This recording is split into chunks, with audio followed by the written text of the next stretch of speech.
નમસ્કાર, ઉજાસ ટીવીમાં હું પંકજ આપનું સ્વાગત કરું છું। આજના તારીખ 11મી માર્ચ અને બુધવારના અમેરિકાના મુખ્ય સમાચારમાં જોઈએ તો અમેરિકામાં ગુજરાતીઓ હવે પાયમાલ થઈ ગયા હોય તેવી સ્થિતિ સર્જાય છે।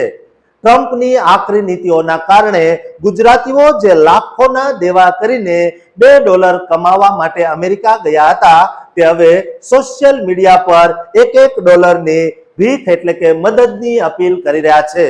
ઉત્તર ગુજરાતના પટેલ દ્વારા જે રીતે મદદની ગુહાર લગાવાય છે તે અમેરિકાની સ્થિતિને સાબિત કરે છે, તેની વિગતવાર વાત કરીશું।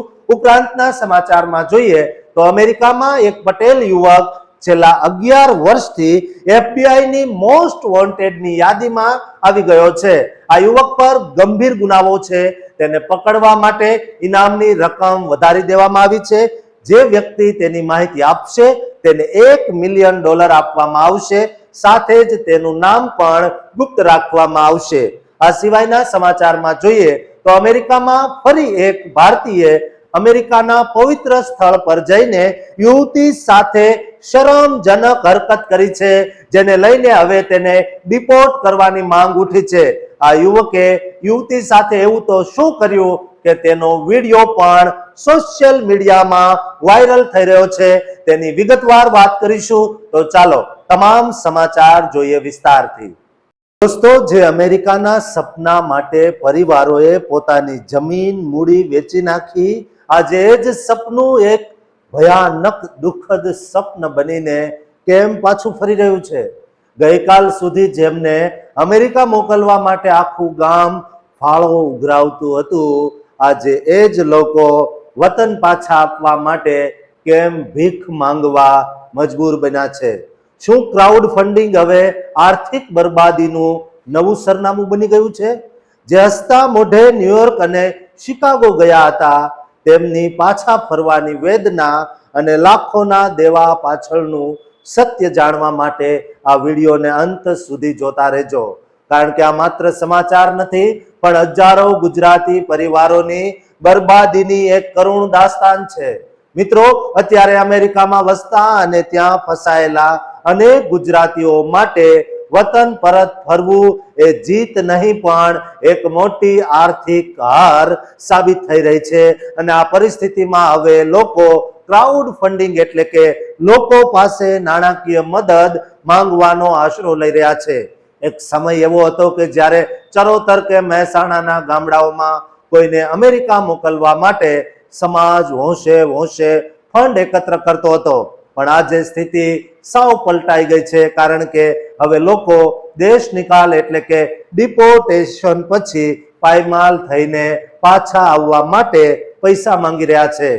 મહેસાણાના એક વ્યક્તિના પરિવારે તો અમેરિકામાં રહી ગયેલી પોતાની પત્ની અને બાળકોના ખર્ચને પહોંચી વળવા માટે 25 લાખ રૂપિયાની હૃદયદ્રાવક અપીલ કરી, કારણ કે કમાનાર વ્યક્તિ પાછો આવી ગયો પણ પરિવાર ત્યાં મુસીબતમાં છે।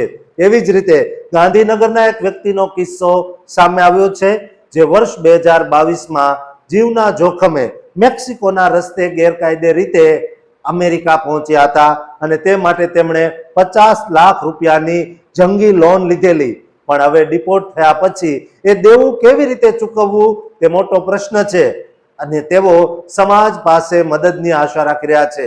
સોશિયલ મીડિયા પર પણ આવી અનેક અપીલો જોવા મળી છે, જેવી કે helping MK Patel rebuild after deportation, જેમાં $1 લાખ લક્ષ્યાંક રાખવામાં આવ્યો છે, પણ નવાઈની વાત એ છે કે હજુ સુધી તેમાં માત્ર $275 જ જમા થયા છે, જે બતાવે છે કે હવે લોકો પણ મદદ કરવા માટે અચકાઈ રહ્યા છે।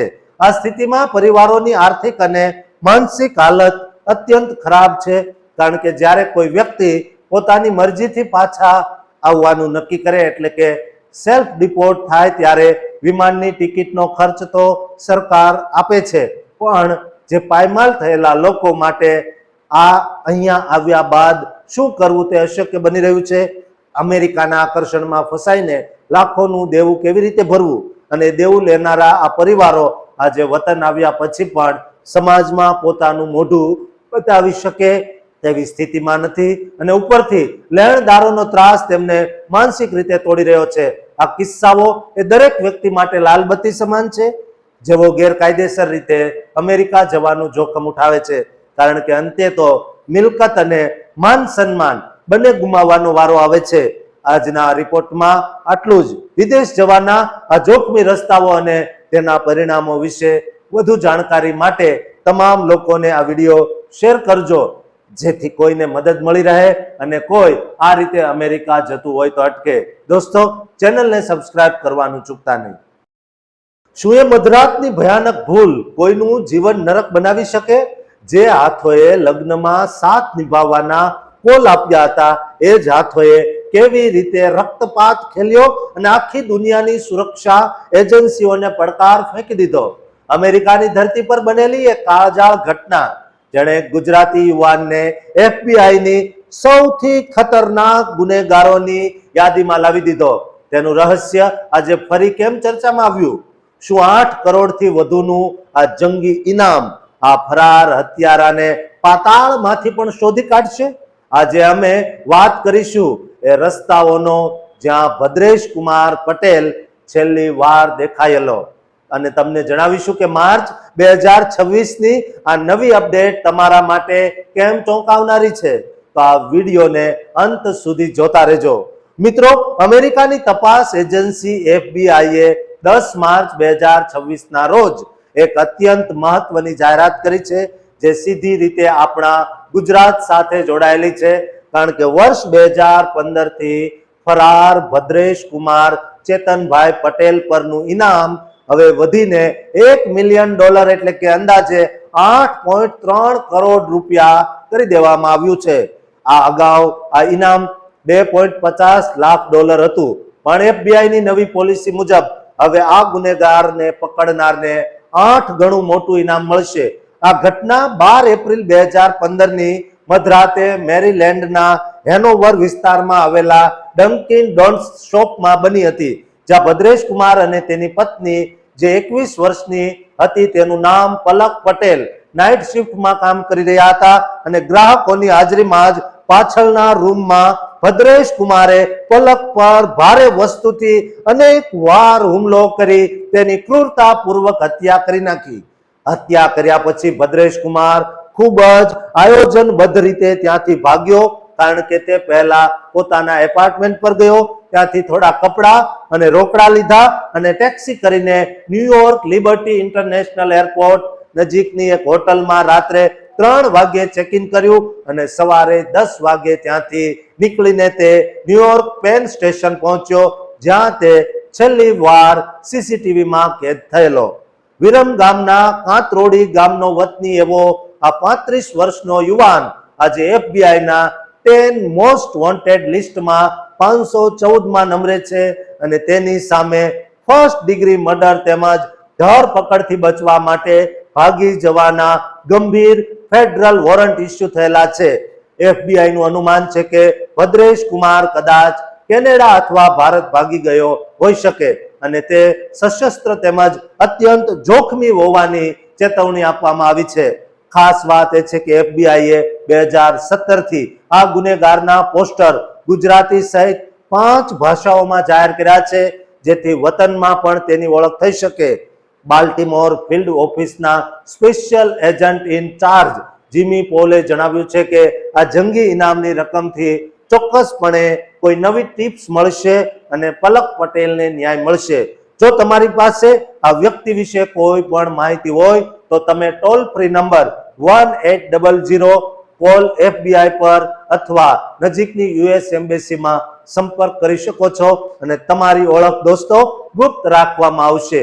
આ વિડીયો તમામ ગુજરાતીઓને શેર કરજો, જેઓ અમેરિકા કે ગુજરાતમાં કે અન્ય કોઈ પણ જગ્યાએ રહે છે, તેમને પહોંચાડજો, જેથી કરીને તેઓ પલક પટેલને મદદ કરી શકે. દોસ્તો, આ ચેનલને સબસ્ક્રાઇબ કરવાનું પણ ચૂકતા નહીં. દોસ્તો, શું સોશિયલ મીડિયા પર ફેમસ થવાની ઘેલછા કોઈની આખી કારકિર્દી અને વર્ષોની મહેનતને રાખ કરી શકે? જે અમેરિકાના સપના માટે રાત દિવસ એક કર્યા, શું એ સપનું માત્ર થોડી સેકન્ડના વિડીયોને કારણે અધૂરું રહી જશે? વોશિંગ્ટન ડીસીના એક પવિત્ર સ્મારક પર કરવામાં આવેલી એક ભૂલ કેવી રીતે આજે હજારો ભારતીયો માટે દેશ નિકાલ એટલે કે ડિપોર્ટેશનની ચર્ચા જગાવી રહી છે. દોસ્તો, લાગણીઓ અને દેશભક્તિના સંગમ સમાન આ સ્થળ પર એક ભારતીય યુવક યુવતીએ જે અપવિત્ર કામ કર્યું છે તેનાથી અમેરિકન નાગરિકો રસ્તા પર ઉતરી આવ્યા અને H-1B વિઝા પર રહેલા એક ભારતીય યુવાનનું ભવિષ્ય જોખમમાં મુકાઈ ગયું.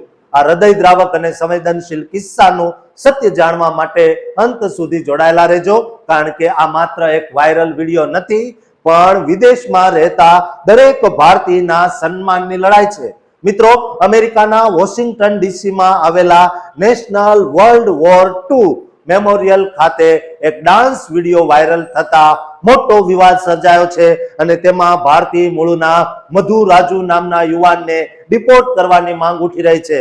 આ મેમોરિયલ બીજા વિશ્વયુદ્ધમાં શહીદ થયેલા 4 લાખથી વધુ અમેરિકન સૈનિકોની યાદમાં બનેલું એક અત્યંત પવિત્ર સ્થળ છે.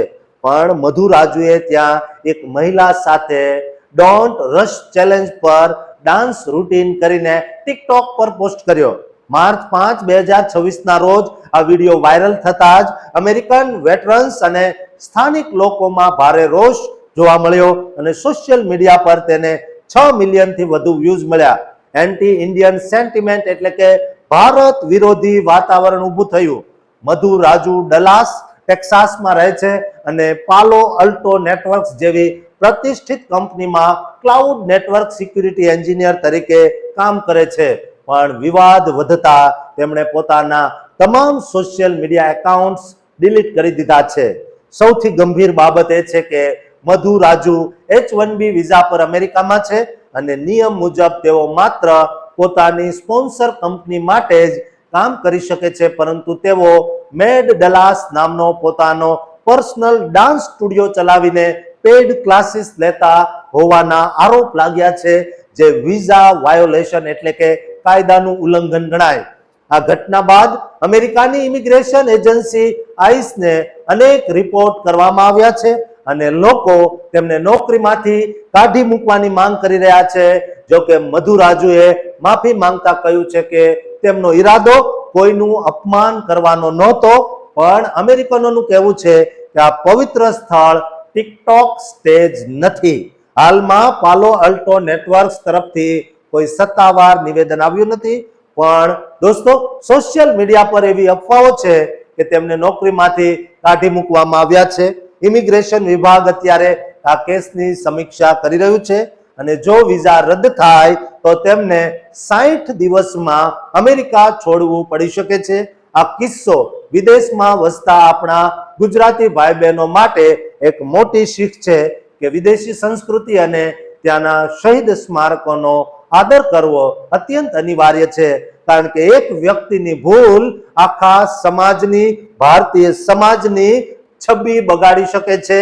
ઘણા લોકો એવું પણ માની રહ્યા છે કે આમાં ભારતીયોને જાણી જોઈને ટાર્ગેટ કરવામાં આવી રહ્યા છે, પણ કાયદાકીય રીતે સાઇડ બિઝનેસનો મુદ્દો મધુ રાજુ માટે વધુ મુશ્કેલી ઊભી કરી શકે છે.